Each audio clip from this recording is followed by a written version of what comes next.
Hey guys, welcome back. It's day 36, and I'm Henry, and you're on my channel, Henry's Millions. Today we're going to be talking about the topic of forgiveness. Now there's a reason why I'm doing this today.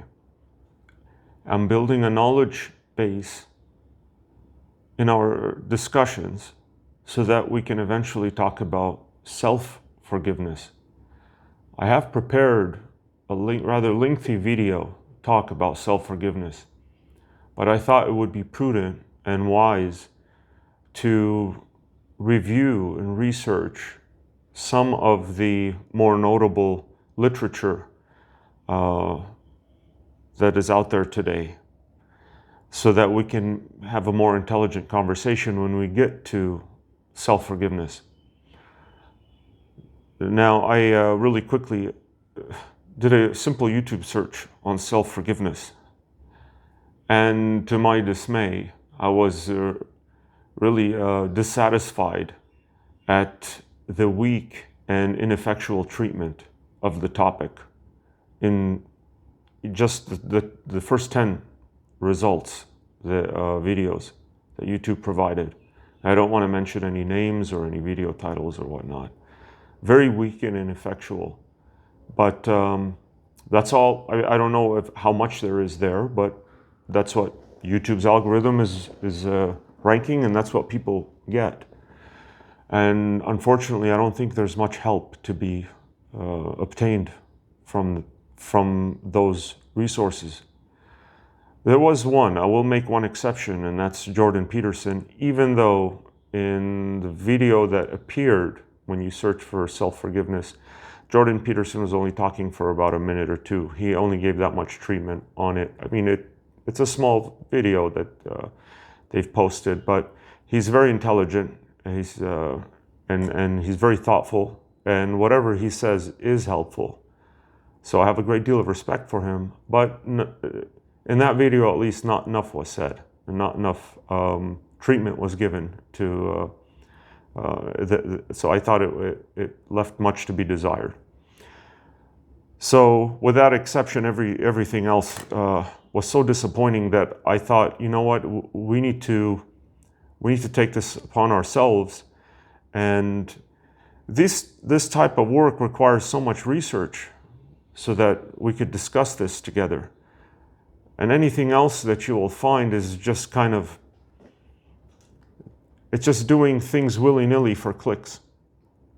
And people that do this kind of things and bring these types of discussions to you are doing or involved in works of passion, works that they're interested in, not for any type of remuneration.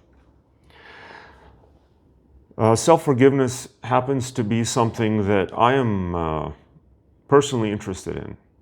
And I know there's many of you out there who are also interested in it, because I see the views on these videos, hundreds of thousands over the last few years.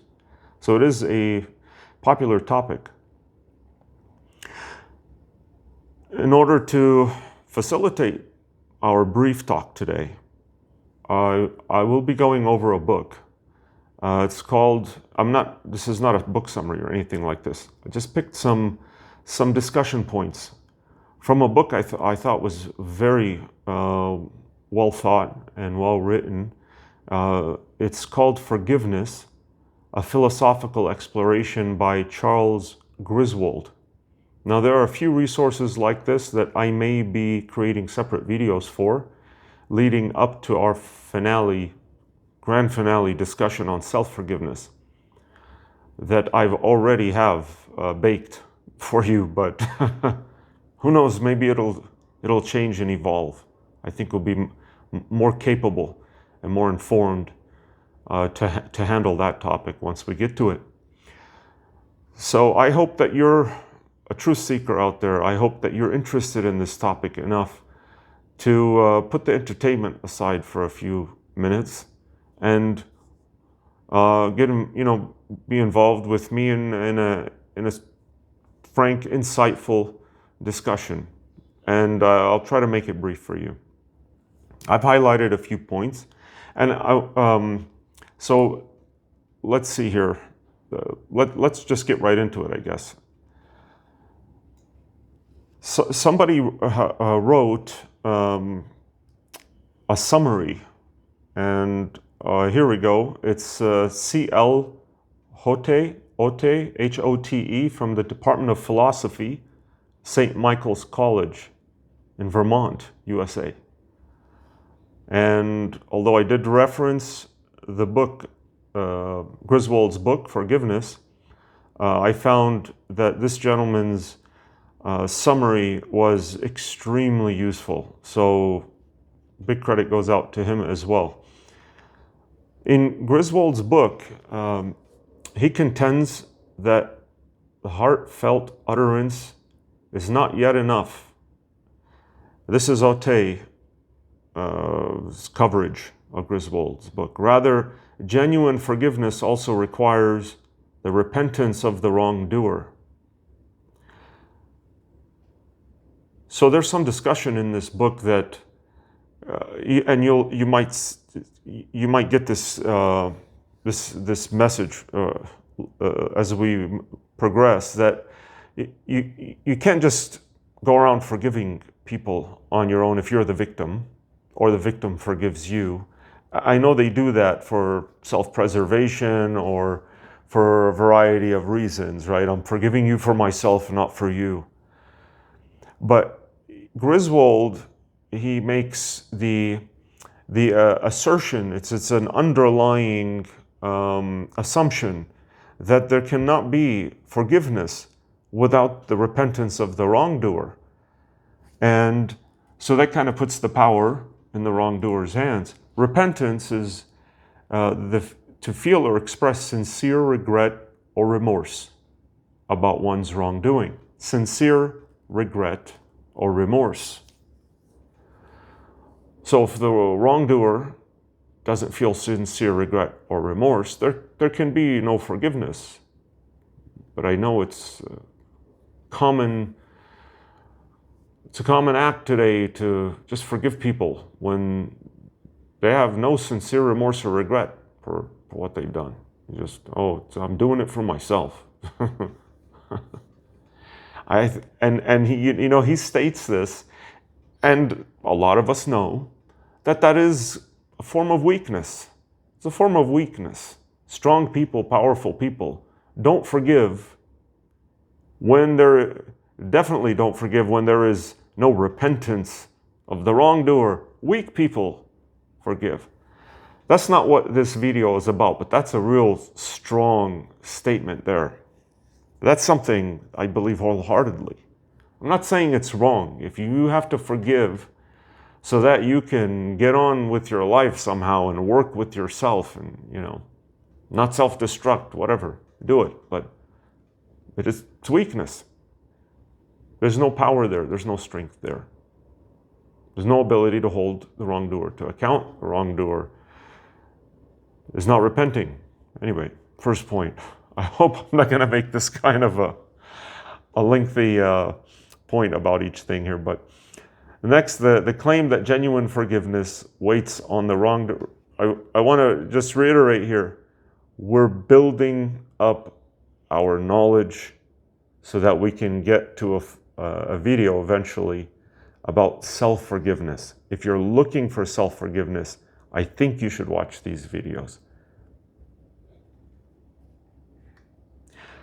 So the claim that genuine forgiveness waits on the wrongdoer is sobering, Hote says. At a time when forgiveness is promoted as a matter of personal psychological hygiene. That's what we were just talking about, right? Personal psychological hygiene. I love it. I love how he referenced this. That's how forgiveness is promoted today. But he says it's sobering. It's a sobering statement, in fact, that forgiveness waits on the wrongdoer. Now, I want you to be thinking in the back of your head that we're going to get to self-forgiveness. You could apply any of these concepts to self-forgiveness. So you are the wrongdoer and the victim in self-forgiveness. I don't want to talk too much about that yet, but you are the wrongdoer and you are the victim. Now, there are other victims as well, and that's where the real pain comes in. But you're also a victim. The other parties hurt much more if they're close to you and you care about them. But you are a victim and you are the wrongdoer. And that's fascinating once we start talking more about that. Moving on, Hote from Vermont. Let me see here. I'm going to come back to this, but I do want to keep giving this gentleman credit. Department of Philosophy, St. Michael's College, C.L. Hote. Very helpful what he did here. So he says forgiveness, and he's taking this content from the book, Charles Griswold's book, Forgiveness, A Philosophical Exploration. Wonderful book, great treatment, and very thought-provoking. If you're interested, go get this book. So he says,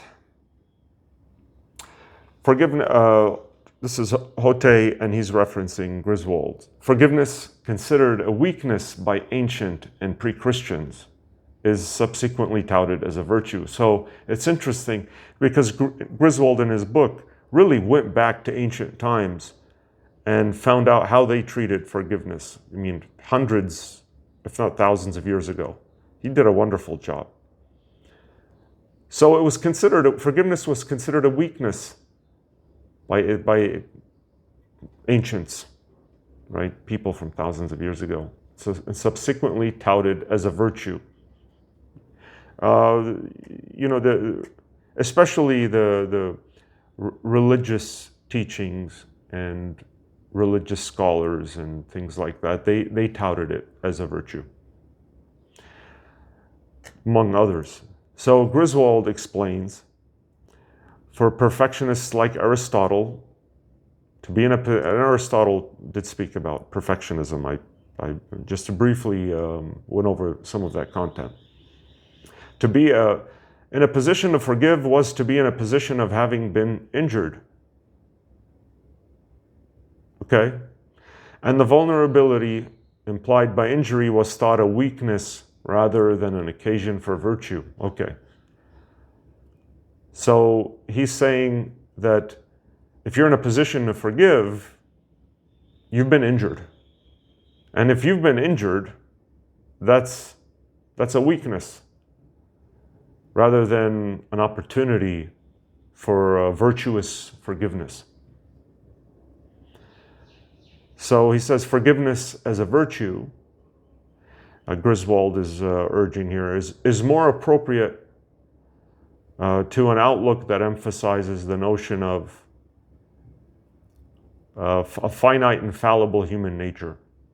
So if we recognize, if we're thinking of that human beings are fallible, they're just creatures that are totally, I don't want to say not perfect, imperfect. That is so ridiculous because we cannot be farther from that word. And people will go around saying, oh, I'm not perfect. The hell you're not. I don't think there's a human being that should be using that word. Because when you use the word perfect, you say, I'm not perfect. It's kind of an insinuation that you're somewhere close to that. I'm not perfect. I'm a hairline away from that. I make one mistake a year. We should never be using that kind of language. We are so fallible. We are so effed up. And pardon my French here.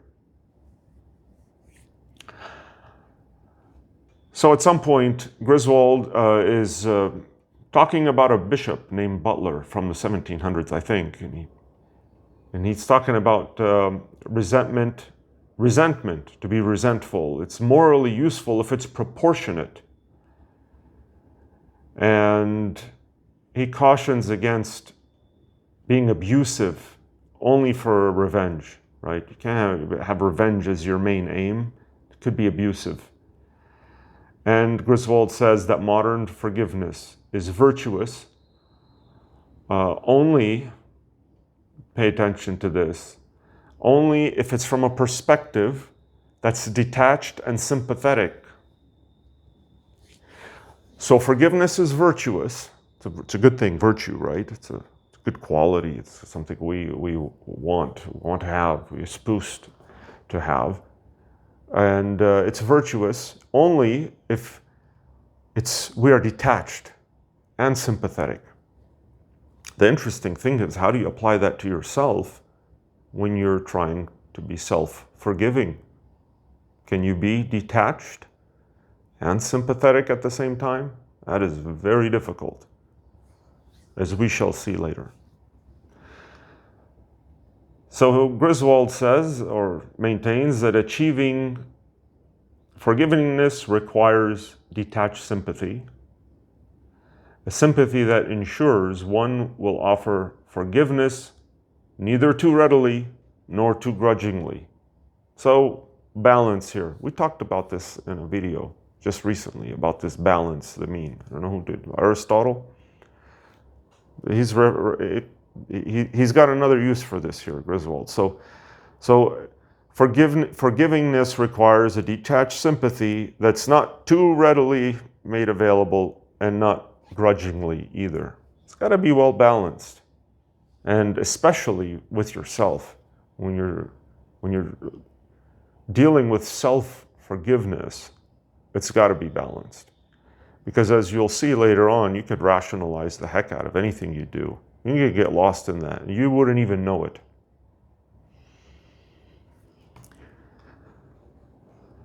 And here he starts talking about, let's see how much we got here. I'm going to give you some indication, but I mean, when the video is out, you'll see the minutes, but we don't have too much.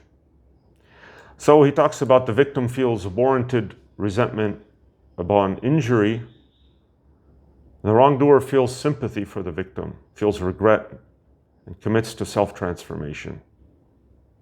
Okay, so he's talking about forgiveness at its best. This is in Griswold's book, in the 2nd chapter. He's talking about forgiveness at its best. You should know this, especially when you're going to deal with self-forgiveness. The victim. So we're just talking about forgiveness here. There's some victim, there's some wrongdoer. You could equally apply it to yourself, and I'm going to show you how later. It's fascinating. The victim feels resentment because they've been injured. The wrongdoer feels sympathy for the victim, feels regretful, and makes a commitment to self-transformation. That's very useful to have. It's like, hey, I'm going to do things differently in the future. I definitely won't do that again. I won't do it that way again. I would not repeat that again.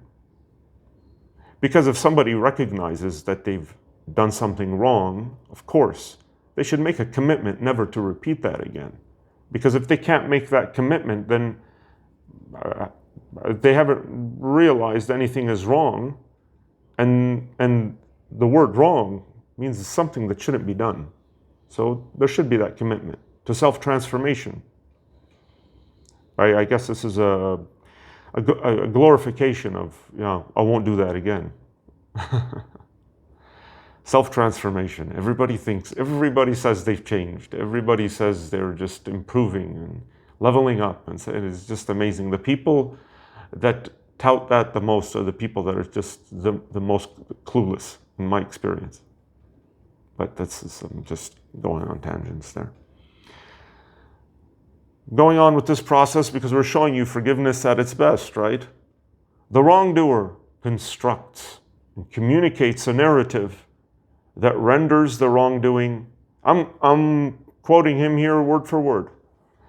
This is in Hote's, looks like a summary of Griswold's book. Both terrific effort there.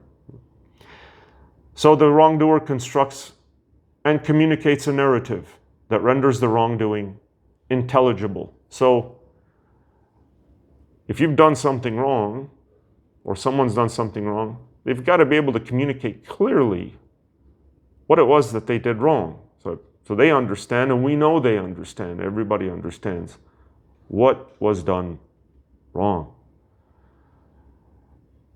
And the wrongdoer needs to ask the victim for forgiveness. If you're the wrongdoer and you're the victim, well, that's what's going to get a little bit difficult later on. We're going to see. But it's doable. It's so doable. And it's going to help you. So you're asking yourself for forgiveness. And I'm going to explain to you who's asking who for forgiveness later. Then the victim. Okay, so he says, makes a very good point here. You want to avoid pseudo-forgiveness. Want to avoid pseudo-forgiveness. This is so important. Pseudo-forgiveness could be forgetting facts, forgetting parts of what was done wrong, the injury. Excusing, making excuses, condoning, like allowing things like they're okay. Or rationalizing, like, I did this because of this, this, and that, so it's fine. What else was I going to do, right? Rationalizing. Ooh, that's a big one. You got to be careful of that. And when you're dealing with yourself, these things are just, you got to be on high alert. Because when you do this with someone else or someone's doing that with you, you can catch them on that. You can call them on the BS. But when you're doing it with yourself, there's nobody to catch you. You got to be careful. Dismissing, etc. So, and what you don't want to do, so you want to define the wrongdoer, like you want to hash out the facts. The wrongdoer, what did they do? You don't want to get into this shared and imperfect humanity. Like we're all effed up. Everybody makes mistakes. I mean, you could use that for someone who's suicidal and say, hey, listen, come on. Like if everyone's going to take their life for these kinds of things, I mean, there would be nobody around. And Jordan Peterson said that in his video you can find on YouTube. It was true. It's great because everybody's is making, he says, unforgivable mistakes. Almost everybody. But I think that for the vast majority, or most of the types of mistakes that we're seeing, and we're talking about severe ones. We're talking about people that have lost everything and harmed their family and children because they've lost everything, lost their homes, lost their businesses, and they blamed themselves for their bad decisions, infidelity, or what else? I mean, relationships, families, business, finances, legal disputes, anything, virtually anything. So he's talking, he can, let me see here. Yeah, giving the power to the wrongdoer, because we need the wrongdoer to be remorseful, to be repentant. Moving on. He's talking, let's see here. Let's keep going. Okay. So he talks about 3 conditions that must be met by even, for most cases, for them to be genuine, right? The victim is or would have been willing to forgive. Pay attention to this. There's 3 conditions, right? The victim is or would have been willing to forgive. The wrongdoer has to be repentant. And the act should be forgivable. 3 things, right? The victim should be willing to forgive. The wrongdoer has to be repentant, feel sorrow, remorse, and the act should be forgivable. It's a forgivable act. These 3 conditions. And he goes on to give examples where what if the victim is unwilling or unable to forgive, or let's just say even unreasonable or something like this, then a third party can get involved and forgive on their behalf, and etc. Whatever. I'm not going to bore you with any. It's not boring, but I think it's beyond the point that we want to extract today. If the wrongdoer is unremorseful, so he's saying that if a wrongdoer wasn't remorseful in the past, but he thinks that he'll be forgiven if he is remorseful, so he'll be remorseful in the future, that doesn't count. That doesn't count as being remorseful. You got to be remorseful before. And then we bring up the issue of forgiveness. And the probability of forgiveness without repentance is 0. He gives a lot of treatment to politics, and I think some of it is useful. And this would be the final one. There's only 2 more things I'm going to highlight, and we're done with this. So political apology, he talks about this. has to address the party injured, and it has to depend on truthful statements of the facts. These are things you should be doing with yourself. Now, you might be watching other videos on forgiving yourself, okay? I don't doubt that. Self-forgiveness, maybe you come across this one. So if you're watching those other videos, and just forgive them for the shoddy and ineffectual and disappointing treatment that you got from that video. Forgive them. Although they were not remorseful, so you really, according to him, you cannot forgive those video creators and those people that posted those videos, well known, and they got millions of views. But you can't forgive them because they're not remorseful. And according to Griswold in his fantastic book, they must be repentant.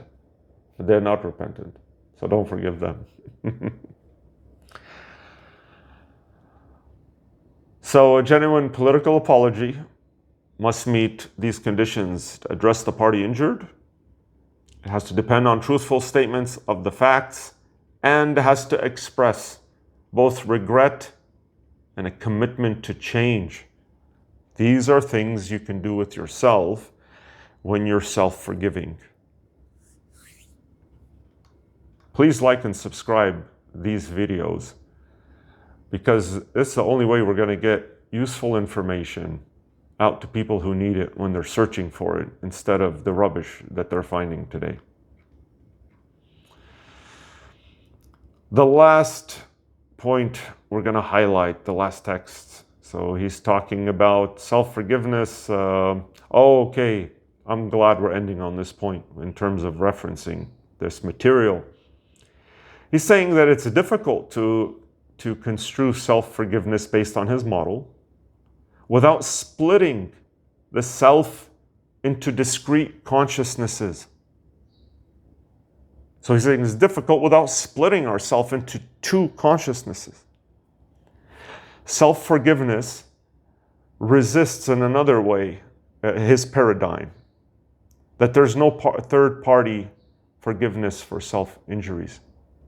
The self-forgiveness can only be granted by the self itself.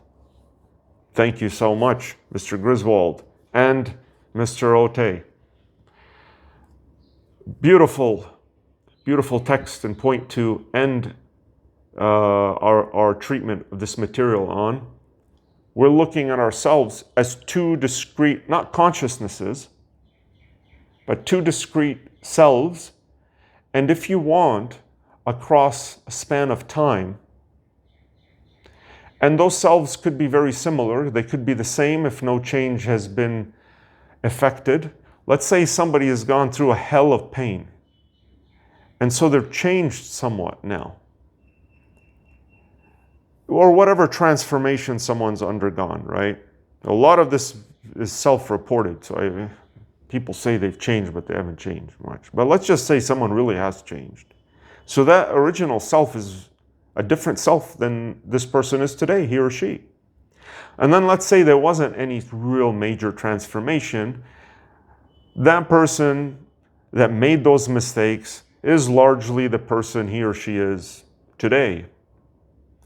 We can still look at them as two discrete selves, because this was that person on this date and time, under these constraints and conditions and circumstances, and this emotional and mental state, and so on. And that was the wrongdoer. And then the person today looking for self-forgiveness is the victim and the wrongdoer. The wrongdoer is along for the ride. I mean, they're both there. So the wrongdoer and the victim were created at some previous point in time, but the victim wasn't feeling as much pain as the victim is today, going online yourself, self-forgiveness. Please get me out of this hellish world that I'm living in. We're going to have some great discussions moving forward. A few more videos probably treating only some real great works if I find them. But otherwise, I'm going to get to it really soon for you. We're going to hopefully have the greatest, the de facto, the final video on self-forgiveness that YouTube will ever see or has seen yet. Not will ever see. I mean, there's a lot of great, intelligent people out there that I hope that will decide to make videos, would do a much better job than I would. But I trust that this work will do a great service to the people that need it. So please like and subscribe. And I really appreciate you getting through this with me. If you found this useful, please share it with someone who's intelligent, who's interested in forgiveness and self-forgiveness. And I'll see you on the next one. Thank you. Oh, come on. Every time.